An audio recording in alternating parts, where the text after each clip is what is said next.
The Ten Commandments and Moses and the Ants, Part 8 of 13, on Between Master and Disciples, given in English on April 15th, 2021.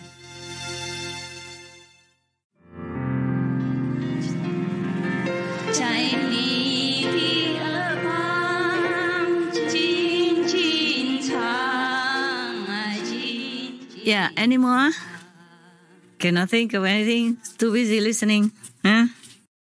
Yes? No? Yes? Seems no more questions, Master. No more? You are sleeping, huh? Only me working, huh? Not fair. Okay, never mind. I'm glad to see you, and I'm glad that you're working for this noble work. Even more noble because you will not see how many people benefit from it.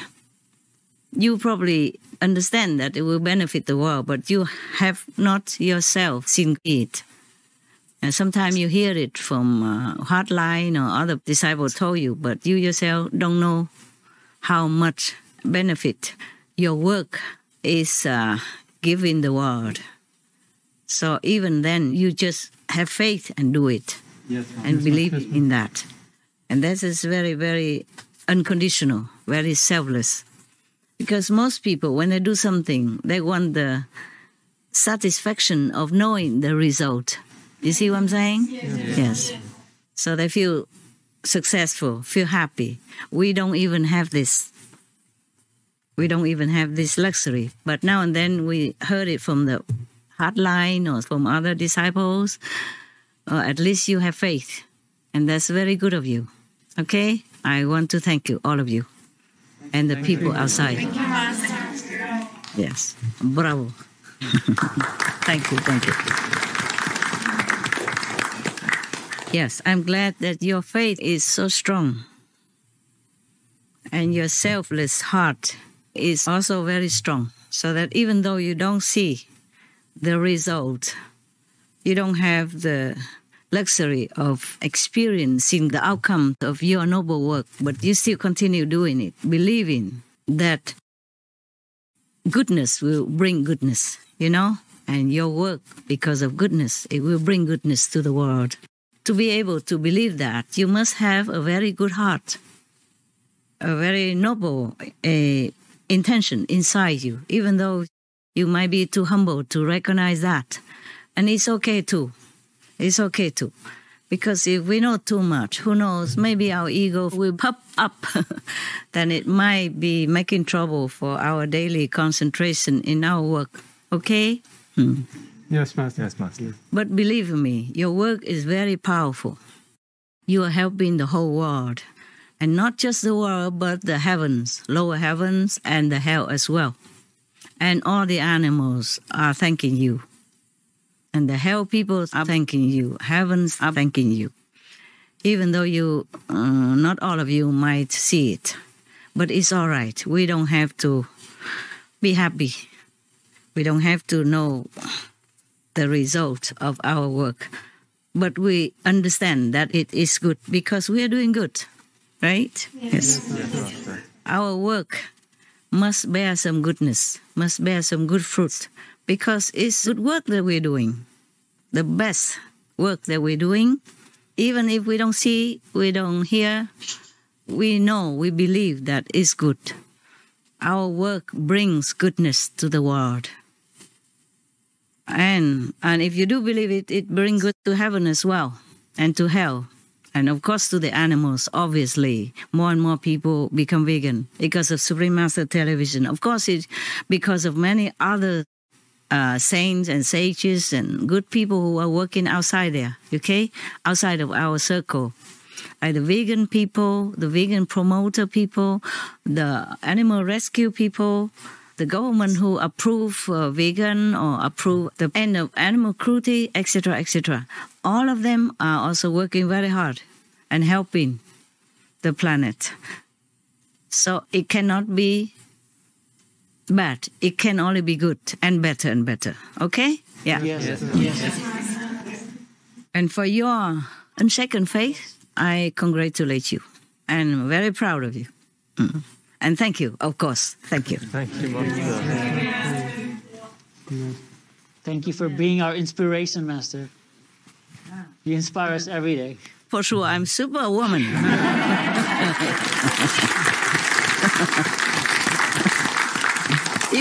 If you see my table, my desk, full of wires, all different colors, different kinds, then you know for sure I'm superwoman. Because I don't know if any ordinary woman can live, sleep, and meditate or function in this kind of environment. Except for you guys. You are, I say, machine geek, yeah? Computer geek. You love computer. You love anything machine. Yeah, I'm a woman. I don't love it. I'm a poet, actually, at heart. Yes, Master, you are. Yeah, I love to make songs. I love to write poetry. I love to take photographs of beautiful things. I'm softer than my man, and now I have to be tough. Do all these kind of things. To you, maybe it's nothing, but for me, it's really a big, big job to connect all these wires. It's a lot, Master. It's a lot. Even it's a lot for you? It's a lot for you, Master.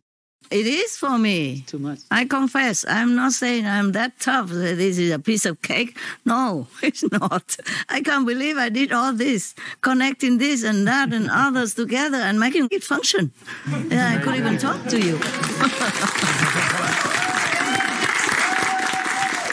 I wanted this long ago, yeah, but I thought it's not possible for a computer zero like me, yeah?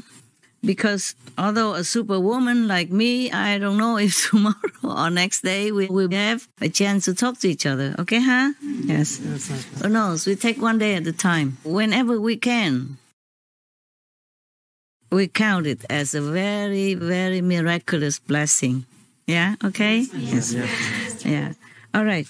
Okay. If you don't have any more questions, then I will tell you about another story. You want that? Yes, please. Thank you, Master. Okay, you want to hear about Satan, or you want to hear about Moses and the ants? Moses and the ants. Moses, good. We just talked about him, right? So we continue this way. Yes. This is the first book. And the stories in this book are simple and easy to listen to, easy to digest. So that's why I started with it. You know, in the second and third book, a bit more sophisticated, deeper spiritually. Okay? And I just remember vaguely like that. I can't remember all the stories in there. Okay, so now Moses and the ants.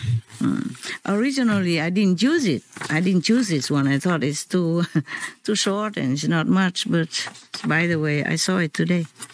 When Moses was on Mount Sinai and was blessed with the initiation and the 10 Commandments, I wonder if this was really God himself personally, or it was the master who transmitted to him all this initiation. You see that what we read is like initiation, yeah, the commandments and the silent the remembrance of God, but not to speak loudly about God's name, yeah. Yes.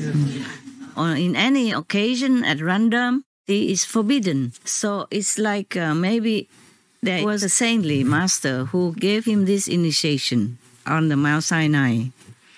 Most masters, they like to live on the mountain, you know, far away from the dust of the world. So maybe there was a physical master that gave him initiation and these 10 Commandments. And then God came down and told them.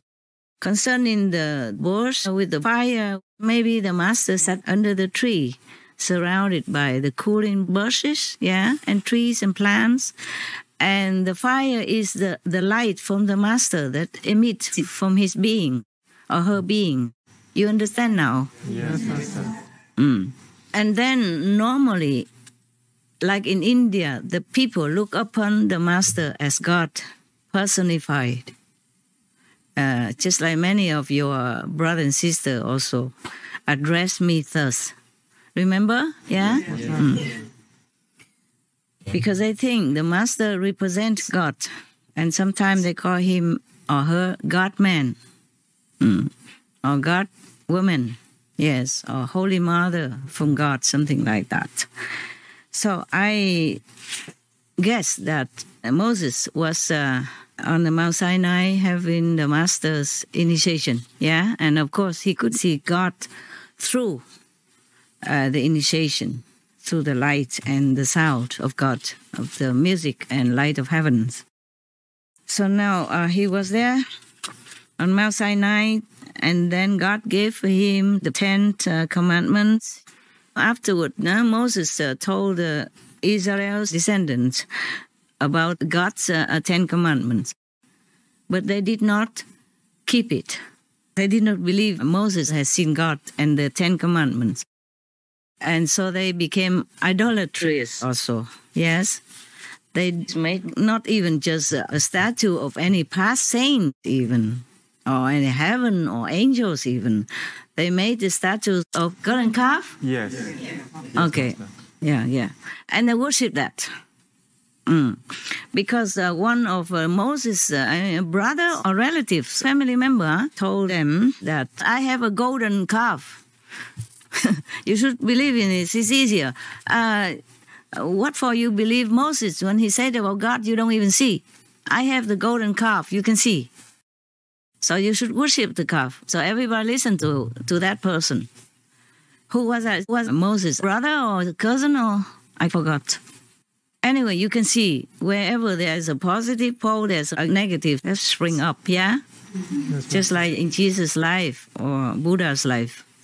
There was Judas or there were other opposing him or the Buddha's cousin, yeah? Yes.